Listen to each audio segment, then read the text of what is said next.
Hello everybody! So if you haven't noticed already, I've been playing NovaLight a lot recently, and I've actually gotten into speedrunning story mode a lot, and not very many people really know about it right now, so I figured I'll give a little tutorial on all the strats used to speedrun the first planet, Verdintia, and if anybody watching wants to speedrun, then this is the video for you, and I'll be showing you guys all the strats that I've been using, all the strats that I've figured out, and you can try to beat my times and stuff.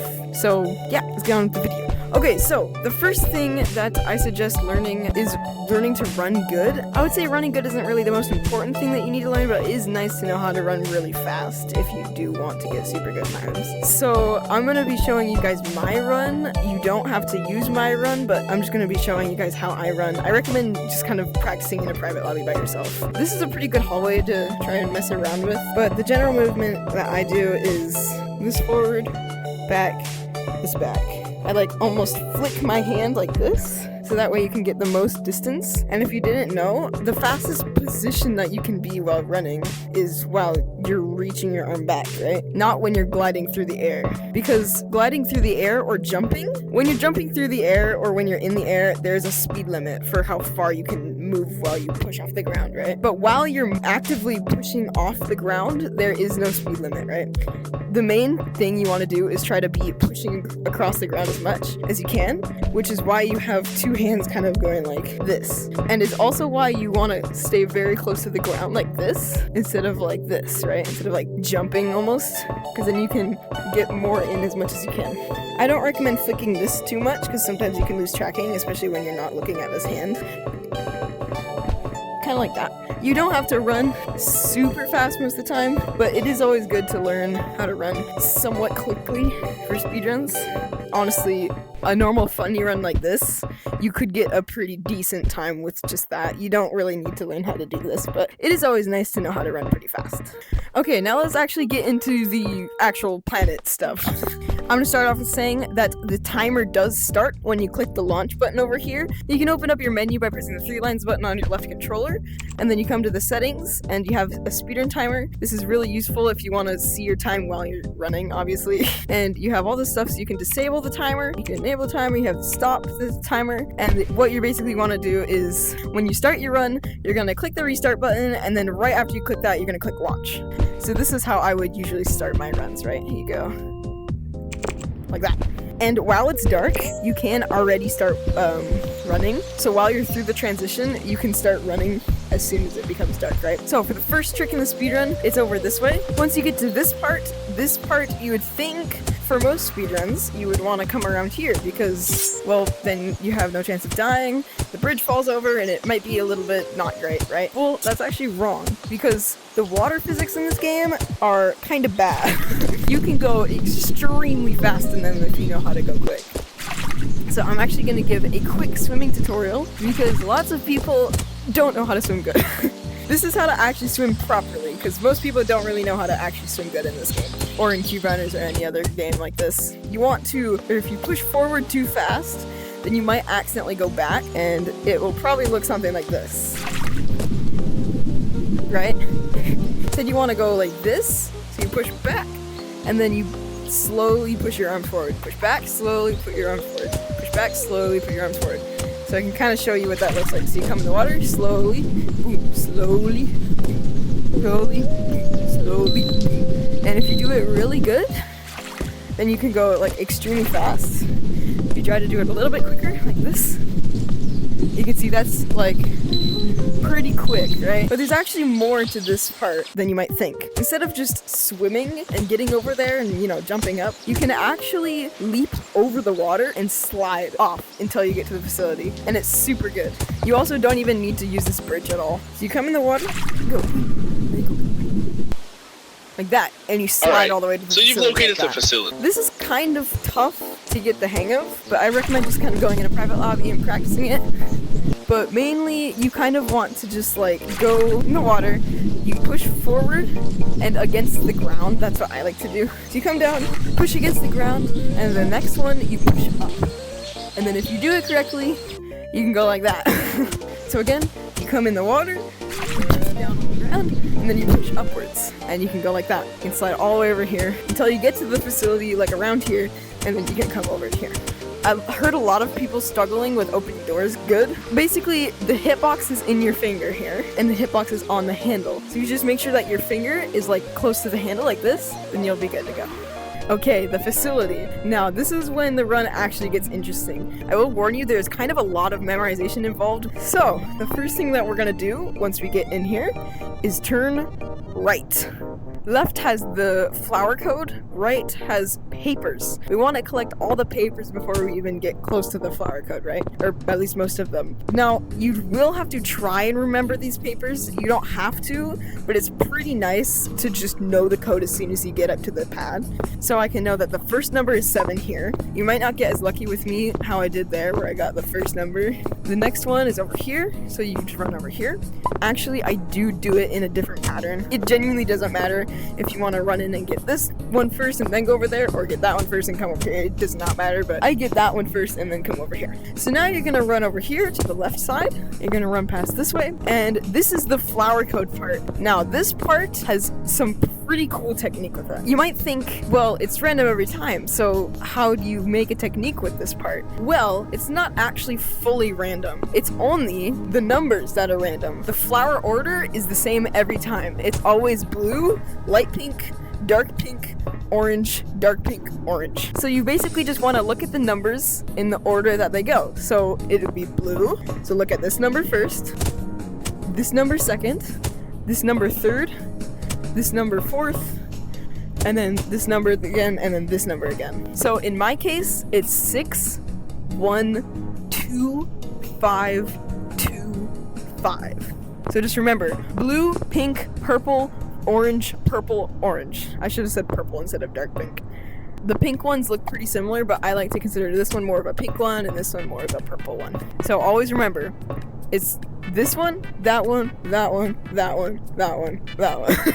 I know that's kind of overwhelming, but that's how it goes. So without even looking at those, I could say that the code right now is 6125525. So as long as you remember that this one is 2, then you can just immediately know that those last three ones are gonna be this number, and then that number again.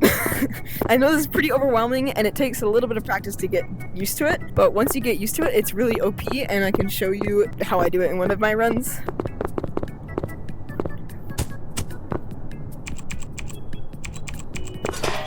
Right, so you see I got that like really fast. I didn't even have to look back at any of these. I just knew 612525. The next part is the part with the little face mask guy. This part is actually way easier than you might think. So you come this way and you just want to stare at this goober and kind of just run backwards for a little bit. And then once you get past the corner, as long as you're still staring at him, once you go past the corner, he shouldn't move. You get this, and you get this, and then you just come this way. Keep staring at this guy. He will lots of the times move like that you just did. So for this part, you can climb the vines or you can wall run up here. I find it faster to wall run, but it doesn't really matter, to be honest. So now we're gonna come down this hallway, and if you memorize the papers, then cool. You might be able to just get the code in right away. I'm usually not able to remember the code, but I do try to remember it sometimes. Once you come in here, you wanna try to look at the papers as soon as I'm coming in here, I'm like, 7, 8, there we go. So 7, 8 is the first ones, and then you just have to look at these 2 at the beginning, right? So, and then we know 4, 3, boom, there we go. That's the code. So now, once we come back this way, this guy is probably gonna have already been moving, and he's probably gonna be like right here. So I like to try and like go like this, and then turn around when I'm looking down, and then go this way, and then just like run. And you're pretty chill from there. And he won't be able to see you anymore once you come past the lights changing. This part doesn't exactly have a great strat. It's kind of just like, look at it, and then go, and then try to keep going and somewhat remember where it is. This part is really annoying. I think this is the worst part of the run in my opinion. But if you don't really know, then you can sometimes try to like feel around here where it might be if you want to go that fast. But otherwise, I say just kind of do this and try to, oh no, know where it is. There's not much strat to this, to be honest. The one strat that I can give you here is you just go in a straight path until you see this, and then you know you can just go right away. Okay, and then once you get down here, you want to immediately turn left, press the button, and then come this way. And then you immediately want to go right over to the first button, go to the opposite direction for the other button, and then for the last one over here. Now before I start the boss, I'm gonna show you a little strat here. The first button is gonna always be over here by these shelves. Here's the first button. It's on the shelves over here. Once you click this, you immediately wanna come over here to this one. Sometimes he might try to get in the way a little bit when he respawns. So you kind of wanna like go around him a little bit, just like that. Come over here, and then my strat for this is honestly just like go like this, press the button, come back up, and then like wrap my hand around this so I get on the floor so I can keep going. And then you get him, and then the final button is right here, and you will have to kind of go around him a little bit. Like that. Another thing that I noticed one time is you can walk right through him when he's yellow and not do damage. So you kind of have to like make sure that you're damaging him before you start getting to the next one. So you can literally just like go right through him. So yeah, I'm just gonna do the boss now. Once you press the button, he's gonna come over here. You can kind of stand over by this area a little bit so you're ready. And then once you get the lag spike, that's when you want to start running, because that's when the boss fight starts. And as soon as I get that lag spike, go! Then you want to come over here, and then this blue button will spawn in. Click your hand a little bit to make sure you hit him. And then come over this way. Click your hand a little bit. And then come over here. Hand a little bit, and then you have to go around him a little bit here. Last button, and kill him. Now here you want to like stand here until you get it, and then as soon as you get it, you just want to go. So for this part, there's again not really a strat involved, so you kind of have to just like grab it and then our systems readings are saying that the place you're inside of is about to go on full lockdown. Also, once you get to the part where the door shuts on you and you have to press the button, make sure that you do let the door shut on you, otherwise the button won't work. For this part, be very careful because it can push you down, just like that. There we go, and then remember, let the gate shut, otherwise the button won't be red and you can't press it. Okay, so for the nighttime part, this is actually probably a pretty tough part of the run. It's sad because it's literally the last part. But my strat is to kind of like shake your head to try and make sure that you're covering most of the forest around you. I like to go that way. It seems to be faster than that way. I like to go that way, try to like shake your head to look around to make sure that there's no trees that are moving, and then try to look at as many trees as possible. There's kind of multiple over there. I suggest kind of trying to stay a little bit more by like the walls. That way you'll hopefully not run into any. But if you're trying to go really fast, then don't. And make sure that you're looking back a lot, because they are way faster than you might think they are. So just look back when you're doing it a lot, and that's kind of the only advice I have. I'm just gonna kind of show you what it looks like, assuming I don't die. So I go like this, and then you kind of shake your head to make sure that they don't move, and then you just look at them. There will be one that'll be right here, right there, there he is, and then come this way, and make sure you're looking back. They'll have a guy that's gonna come over here, like right next to the end too. So try to stay by the wall a little bit. And he should be, there we go. Once you get in the ship, you're safe. And they can't get to you anymore. And then immediately once you come in the ship, use your right hand to put the crystal in, come over here, and then be ready to end your timer. If you don't, that's fine, because you can look at the editing and stuff, look at the video. And then as soon as you click this, you stop your timer. There we go. There we go, that's pretty much all the strats I have for you.